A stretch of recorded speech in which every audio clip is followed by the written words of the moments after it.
بسم اللہ الرحمن الرحیم۔ شروع کرتا ہوں اللہ کے پاک نام سے جو بہت بڑا مہربان نہایت رحم والا ہے۔ دوستوں، بہنوں، بھائیوں، بزرگوں، السلام علیکم۔ تاریخ اسلام میں حضرت خالد بن ولید کی داستان جاری ہے۔ یہ اس وقت کا واقعات ہم بیان کر رہے ہیں جب وہ ابھی مسلمان نہیں ہوئے تھے۔ تو دوستوں، بہنوں، بھائیوں، بزرگوں، یہ عمرہ کرنے جب آ رہے تھے حضور پاک صلی اللہ علیہ وسلم اپنے ساتھیوں کے ساتھ، تو خالد بن ولید نے ایک گھاٹی میں ان کے لیے نعوذ باللہ حملہ کرنے کی پلان تھی۔ تو یہ وہ واقعہ ہم بیان کر رہے ہیں۔ تو دوستو، آخر رسول پاک صلی اللہ علیہ وسلم نے حکم سے فرمایا، آپ نے 20 گھڑ سوار منتخب کیا اور انہیں ان ہدایات کے ساتھ آگے بھیج دیا کہ وہ کرا النیم تک چلے جائیں، لیکن درے میں داخل نہ ہوں۔ وہ خالد کے دستے کا جائزہ لیتے رہیں، اور یہ دستہ ان پر حملہ کرے تو یوں لڑیں کہ پیچھے کو ہلتے آئیں اور بکھر کر رہیں۔ تاثر یہ دیں کہ یہ مدینہ والوں کا اول ہے۔ ان 20 سواروں کو دعاؤں کے ساتھ روانہ کر کے باقی اہل مدینہ کا راستہ آپ صلی اللہ علیہ وسلم نے بدل دیا۔ آپ صلی اللہ علیہ وسلم نے جو راستہ اختیار کیا وہ بہت ہی دشوار گزار تھا، لمبا بھی تھا، لیکن آپ صلی اللہ علیہ وسلم لڑائی سے بچنے کی کوشش کر رہے تھے۔ ایک مشکل یہ بھی تھی کہ اہل مدینہ میں کوئی ایک آدمی بھی نہ تھا جو اس راستے سے واقف ہو۔ یہ ایک اور درہ تھا جو شگا الامرا کہلاتا تھا۔ اسے ذات الخفل بھی کہتے ہیں۔ رسول پاک صلی اللہ علیہ وسلم اپنے ساتھیوں کے ساتھ اس درے میں داخل ہو گئے اور سلسلہ کو اس راستے سے گزرے جہاں سے کوئی نہیں گزرتا تھا۔ وہ راستہ کسی کے گزرنے کے قابل تھا ہی نہیں۔ خالد کی نظریں مسلمانوں کے ہراول دستے پر لگی ہوئی تھی، لیکن ہراول کے یہ 20 سوار رک گئے تھے۔ کبھی ان کے 2-3 سوار درے تک آتے اور ادھر ادھر دیکھ کر وہاں سے چلے جاتے۔ اگر وہ 20 کے 20 سوار درے میں آ کر بھی جاتے تو خالد انہیں گزر جانے دیتا، کیونکہ اس کا اصل شکار تو پیچھے آ رہا تھا۔ ان 20 سواروں پر حملہ کر کے وہ اپنی گھات کو بے نقاب نہیں کرنا چاہتا تھا۔ یہ کوئی پرانا واقعہ نہیں تھا، چند دن پہلے کی بات تھی۔ خالد پریشان ہو رہا تھا کہ مسلمانوں کا لشکر ابھی تک نظر نہیں آیا۔ کیا اس نے کوچ ملتوی کر دیا یا اسے گھات کی خبر ہو چکی؟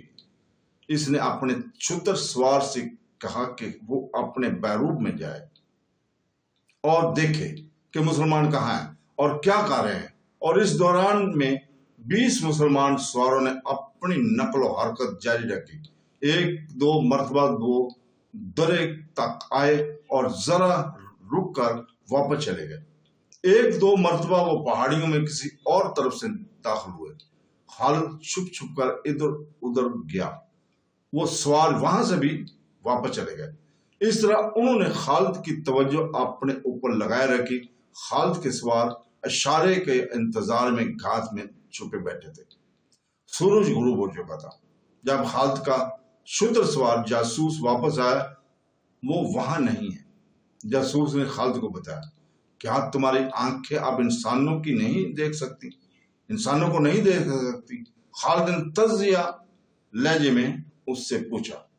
صرف ان انسانوں کو دیکھ سکتی جو موجود ہوں، شتر سوار نے کہا۔ جو نہیں ہے وہ نہیں ہے، وہ کچھ کر گئے ہیں۔ کدھر گئے ہیں میں نہیں بتا سکتا۔ خالد اور زیادہ پریشان ہو گیا۔ صحرا کی شام گہری ہو گئی تو اس نے محسوس کیا کہ مسلمانوں کے ہراول کے سوار بھی وہاں نہیں ہیں۔ اسے ان کے کسی گھوڑے کی ہنہنانے کی آواز سنائی نہیں دے رہی تھی۔ صبح طلوع ہوئی تو خالد نے اسی درے سے نکل کر دیکھا 20 سوار غائب تھے۔ اسے اپنی ناکامی کا احساس ہونے لگا۔ اس کے ارادے، اس کی جنگی منصوبے خاک میں ملتے نظر آئے۔ اس نے سوچا کہ وہ خود اصفہان تک چلا جائے، لیکن پہچانے جانے کے ڈر سے رکا رہا۔ اس نے 2-3 آدمی اونچی پہاڑی پر بھیج دیے کہ وہ ہر طرف نظر رکھیں۔ دن آدھا گزر گیا تھا، اسے کوئی اطلاع نہ ملی۔ مسلمانوں کے ہراول کے 20 سوار بھی نظر نہ آئے۔ اسے توقع تھی کہ وہ آگے آئیں گے۔ دوپہر کے لگ بھگ اس کا ایک گھڑ سوار سر پر دوڑاتا ہوا گھوڑا اس کے پاس آ کر رکا۔ میرے ساتھ چلو، سوار نے تیز تیز بولتے ہوئے کہا۔ جو میں نے دیکھا ہے وہ تم بھی دیکھو۔ کیا دیکھا ہے تم نے؟ گرو، سوار نے کہا، خدا کی قسم وہ گرد کسی قافلے کی نہیں ہو سکتی۔ کیا ایسا نہیں ہو سکتا کہ وہ مسلمانوں کا لشکر ہو؟ خالد نے گھوڑے کو ایڑ لگائی اور مکہ کی سمت پہاڑی علاقے سے نکل گیا۔ اسے زمین سے گرد کی بادل اٹھتے ہوئے دکھائی دیے۔ خدا کی قسم، خالد نے کہا، قبیلہ قریش میں کوئی ایسا نہیں جو محمد صلی اللہ علیہ وسلم جیسا دانشمند ہو۔ وہ میری گھاٹ سے نکل گیا ہے۔ مسلمان رسول پاک صلی اللہ علیہ وسلم کی قیادت میں کرا النین کی دوسری طرف سے مکہ کی طرف نکل گیا۔ رات کو ان کے 20 سوار بھی دور کے راستے سے ان کے پیچھے گئے اور ان سے جا ملے تھے۔ خالد نے گھوڑے موڑا اور ایڑ لگائے۔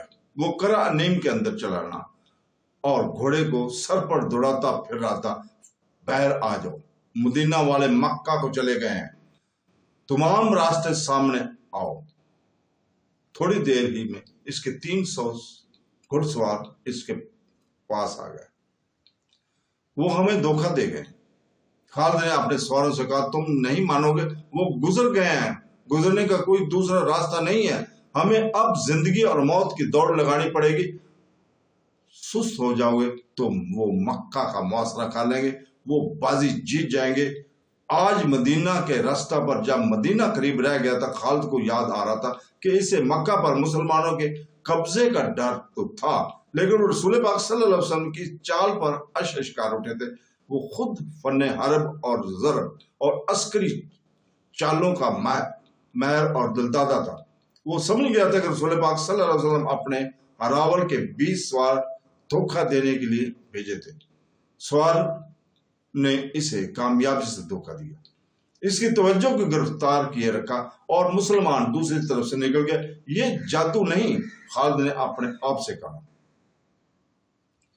اگر اپنے قبیلے کی سرداری مجھے مل جائے تو جادو کی یہ کرتبہ بھی دکھا سکتا ہوں۔ یہ صحیح تھا کہ اس کے باپ نے اسے ایسی عسکری تعلیم دی اور تربیت دی تھی کہ وہ میدان جنگ کا جادوگر کہلاتا تھا، مگر اس کے اوپر ایک سردار تھا، وہ ابو سفیان، وہ قبیلے کا سالار اعلیٰ بھی تھا۔